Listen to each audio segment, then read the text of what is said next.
And if you could bring back one Avenger from the dead to star in another movie, who would it be? Like RDJ, right? Wouldn't we want to see Robert Downey Jr. back? You need an environment of respect, but I like discovering things.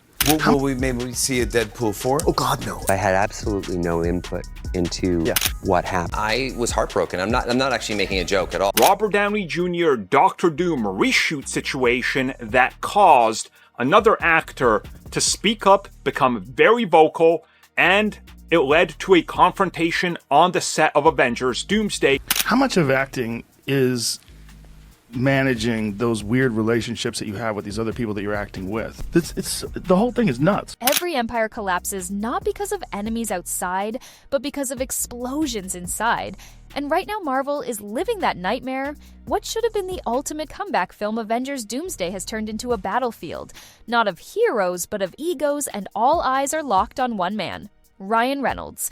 Reports say multiple Avengers actors have had enough calling him out for constant interruptions, snarky jokes that cut through dramatic moments and behavior that drained the crew. Instead of the witty savior, Disney promised he's being painted as rude, reckless, and impossible to work with. Robert Downey Jr. demanded reshoot that behind the scenes issues with the actors are due to a clash of egos. The drama got so toxic, it spilled beyond the soundstage. Leaks spread faster than any teaser trailer, hashtags exploded, and suddenly the conversation wasn't about Marvel's redemption, but about whether Reynolds even belongs on the set. In a single week, the narrative flipped from comeback king to corporate liability. Then came the hammer. Insiders revealed Disney's own CEO stepped in, cutting Reynolds' paycheck after mounting complaints and reviewing the chaos on set.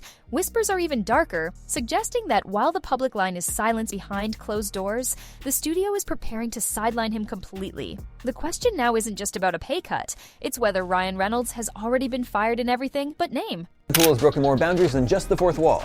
It has become the highest-grossing R-rated film of all time. I'm going to bomb or win. I want to have a say in it, and I want to have some authorship. And if I'm going to bomb, I want to be the architect of my own demise. I don't want to be a passenger on someone else's nose-diving jet plane. It started with one sarcastic quip that should have been nothing more than background noise. Ryan dropped a line in the middle of a tense rehearsal. Something off script meant to be funny, but instead it cut through the moment like a knife. The set froze, cameras paused, and silence replaced focus. Actors who had spent hours preparing looked stunned. Their rhythm shattered, their patience tested. What should have been a powerful scene turned into awkward laughter. Not because it was clever, but because no one knew how to respond. The tension was instant and heavy.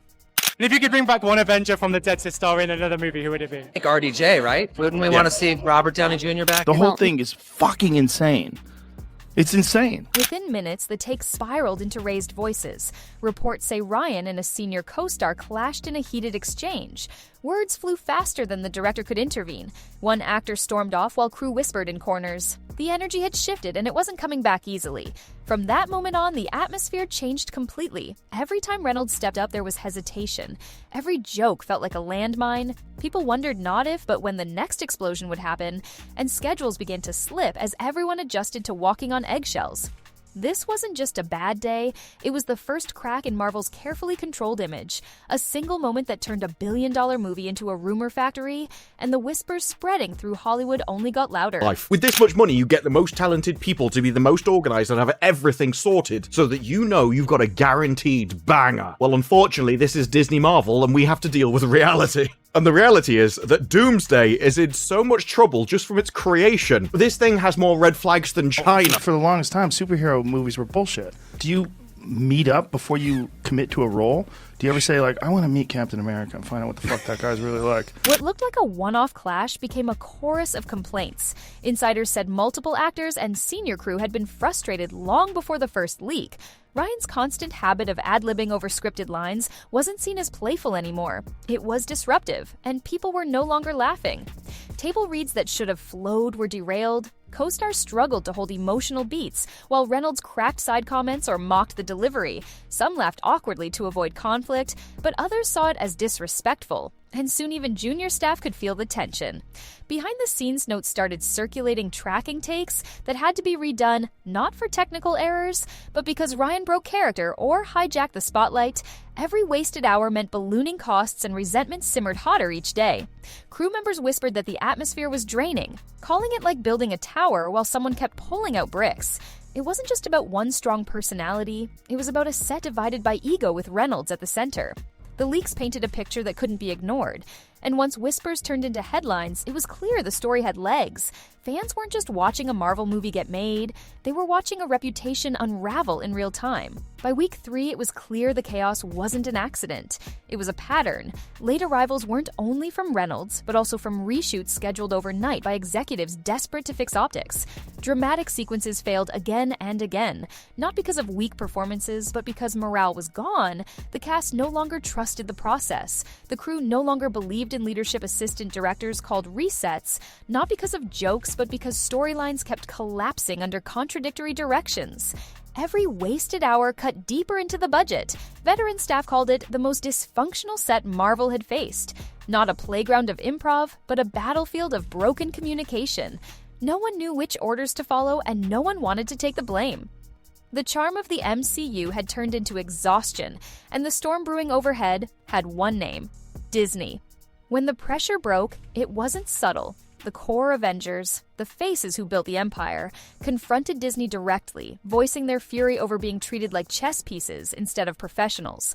What was meant to be a calm intervention turned into shouting behind closed doors. Insiders say it was more explosive than anything scripted for the film. Executives scrambling to keep the cast from walking veterans demanded stability, discipline, and clarity, not chaos disguised as creativity. They wanted to make a film not survive a circus, and Disney's defense fell flat. For those who witnessed it, the clash felt like civil war, with stars refusing to keep quiet and executives refusing to loosen their grip. And when the smoke cleared, the Avengers weren't just pushing back against one actor, they were pushing back against the entire system. The leaks didn't just drip, they exploded. Hashtags like Marvel Meltdown and Disney Disaster trended worldwide, turning the set drama into a global conversation. Disney's PR tried to spin it as normal production bumps, but fans weren't fooled. Receipts, memes, and TikTok edits told a different story. One of a sinking ship memes mocked the studio's chaos. Edits portrayed executives as villains, strangling their own franchise. Fans debated not about Reynolds, but about whether Marvel had any future at all. Industry trades piled on, with some framing Reynolds as the lightning rod, but most noting a larger story. The empire was cracking under its own weight. For Disney, this wasn't just a PR challenge, it was a corporate nightmare. The company built on magic was now synonymous with dysfunction. When chaos reached the boardroom, the response was swift and brutal. The CEO himself ordered reviews, tracing every ballooning cost, every missed deadline straight to the set. The punishment came fast. Pay cuts not only for Reynolds, but reductions across perks, bonuses stripped, and budgets slashed, signaling no star and no department was untouchable. For a studio once seen as invincible, it was a humiliating shift. Discipline replaced celebration, control replaced creativity. Leaks of the CEO's crackdown spread even faster than the feud itself. Fans debated whether it was leadership or desperation, but everyone agreed the House of Disney had turned on its own machine. And for the cast, the message was clear: the empire wasn't protecting them. It was protecting itself at any cost.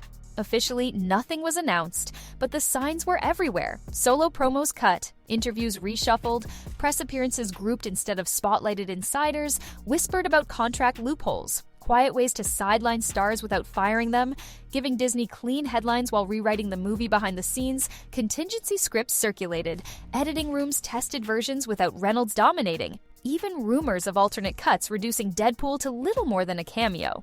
For Reynolds, it became a trap. Speak out and risk being branded unprofessional, stay silent and watch his status erode. Either way, his power inside Marvel was collapsing. The question now wasn't if he was fired, it was whether Marvel had already erased him without saying a word. The fallout didn't stop at one man. The entire cast realized how quickly Disney could sacrifice anyone. And while morale on set lifted briefly, the outside world saw the chaos grow louder. Fans split into factions, debates turned into online wars, and advertisers began asking hard questions about investing in a franchise tied to dysfunction. Disney doubled down on spin, but the harder they pushed, the more fragile they looked, and suddenly, the empire once built on trust was a battlefield of doubt. For executives, this was the nightmare scenario. A film meant to rebuild Marvel was now tearing it apart, with fans questioning whether the brand they once worshipped was already gone, and the stakes couldn't be higher. Because if Avengers Doomsday fails, Marvel isn't just losing a movie, it's losing its empire. The clash was never about one actor. It was about an empire that pushed too far and cracked under its own weight. Ryan Reynolds became the face of chaos. But the truth runs deeper. The machine itself is broken. The CEO's intervention proved no star outranks the brand, but it also proved the brand no longer knows how to control its own magic. Silence from Disney and Reynolds only fuels the storm, and every day the narrative hardens against them. Marvel wanted Avengers Doomsday to mark redemption. Instead, it exposed desperation, and the fans now hold the power to decide whether the empire can be trusted again. For Disney, the gamble is brutal. Protect the machine at all costs, even if it means burning its stars. But for Reynolds, the choice is harsher: fight back and risk exile, or fade quietly into the background. Either way, the empire has shifted and the legacy is scarred.